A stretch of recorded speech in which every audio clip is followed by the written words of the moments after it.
Welcome everyone to this fast chat. My name is Maxine Holt. I'm Senior Director at Omdia, running the cybersecurity service area. I'm joined by Adam Bromwich, Vice President for the Symantec Enterprise Division at Broadcom. So Adam is the leader for all device security products, server cloud workload protection, threat intelligence, endpoint management products as well, and that includes Symantec's security technology and response division of threat experts. So welcome, Adam. Thank you for joining us. Thanks for having me. So 2020 saw a lot of changes in the world of tech, and I think one of the most significant, long-lasting was this move away from working in an office. We're both, in our home environments right now.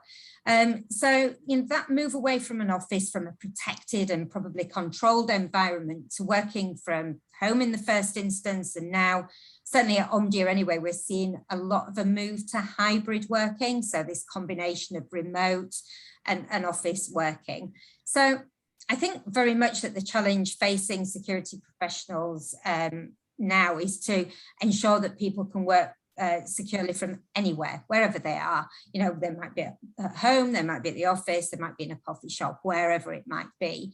And we do want the user to be secure. We want them to be allies for the security function without them adding to that kind of burden that that team already has. So, do these changes in the approach to work, the tools, I suppose, that our users are given now to perform their roles, do you see that at Broadcom? Are there lots of changes going on from your perspective? We saw, look, everyone experienced dramatic change in 2020, but we also saw that on the behavior and threat side as well. We saw a huge shift in working from home to all sorts of new applications. And when we look at application use across our entire customer base, we saw the number of applications and behaviors on machines go from 6 billion to 8 billion in a year. So it was a huge increase in new applications. And as a result, the attackers have shifted their focus to get even more focused on what we call living off the land attacks, where they use legitimate applications in order to conduct their attack. And in fact, of those 6 billion application and behavior uses that we used to see, only about 1% turned out to be malicious. We saw a dramatic increase to about 18% of the 8 billion are actually malicious actions an attacker is taking to try to compromise an enterprise. And so in the new work environment, legitimate applications and behaviors have become the huge blind spot that enterprises have to focus on now. That's a massive increase, isn't it? That's absolutely huge. Do you think in any way that enterprises were prepared for that? I can't think that they were prepared for that level of increase. I think we have, in the security industry, we have a lot of tools to be able to try to monitor all that. And so those tools monitored it all, but keeping up with it is really the challenge. Yeah, absolutely. And I think, so these are all new attack vectors then. Well, new attack vectors, it's kind of, it is effectively really, but and organizations really need to protect themselves from that, but they don't always have the resources to do so, do they? It's really difficult. And there is a security workforce shortage in a lot of areas. Cloud security is the big one right now, isn't it? It seems to be anyway. And so, more tools, more alerts.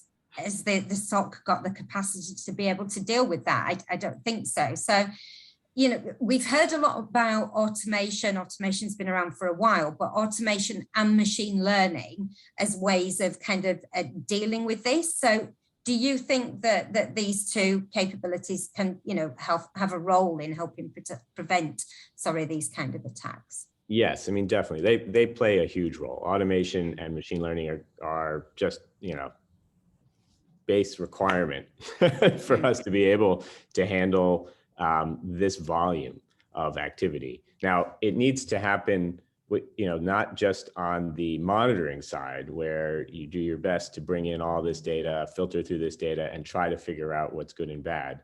That's on the monitoring side, and it's after the fact. It's after the behaviors have taken. Fundamentally, I believe we need to shift more left. We need to be more proactive and use automation and machine learning to better secure machines and devices and cloud workloads before the attack occurs. And that's the only way. The only way we're going to get in front of this is to use automation and machine learning across both sides. And so at Symantec, we have a new technology we just released 2 months ago called adaptive protection, which takes machine learning and it's able to identify the applications and behaviors that run in your enterprise, understand which ones are should be allowed and are needed and which ones aren't needed. And then using machine learning and automation can automatically lock down machines in your enterprise, preventing the attacker from even getting in the first place, and subsequently reducing the workload on the monitoring side as well. I guess in some ways that is kind of shifting the cost of the attack, is it, would you say? So I guess the attacker has got to work harder then to find, the ins there, and they're going to move on to the next easier target, I suppose. Would you say that's fair? Yeah, that's fundamentally the guiding principle behind trying to prevent attacks in the first place, trying to lock down and secure a machine better. And it's even more than just raising the bar on the attacker. This technology customizes the protection for each enterprise. So one enterprise may allow certain applications and behaviors, another does not need to allow application behaviors. So each enterprise looks completely different. And that further raises the bar on the attacker. Attacker now needs to figure out what the protection profile looks like for that enterprise. And it shifts the cost onto the attacker. Whereas today, what you see most security on devices, on cloud workloads is kind of one size fits all. We're shifting into with machine learning, we can shift into a custom protection profile, shift that burden, that cost onto the attacker. Yeah, absolutely. Yeah, I think, and that's definitely a benefit for the organization, because you've got, like you've said, the increased automation, using the machine learning to learn about the environment, I suppose, and you can, I take it, you can customize that kind of customize, it learns in different environments and comes up with different results between company A and company B. Yeah, that's exactly right. And look, at the end of the day, what it does is it reduces the burden on the SOC. The fewer attacks are getting through. Those that get through are much more likely to be in it. The data that gets through, much more likely to be something serious that you do need to investigate.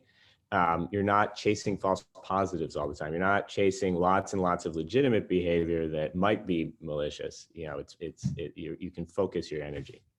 Absolutely. No, that sounds great. Well, Adam, thank you very much indeed. I really appreciate your time today, and thank you very much to Broadcom as well. You can also catch up with myself in the Q&A or in the chat room right now. So thank you very much. Thank you, Adam. Thank you. Thanks so much.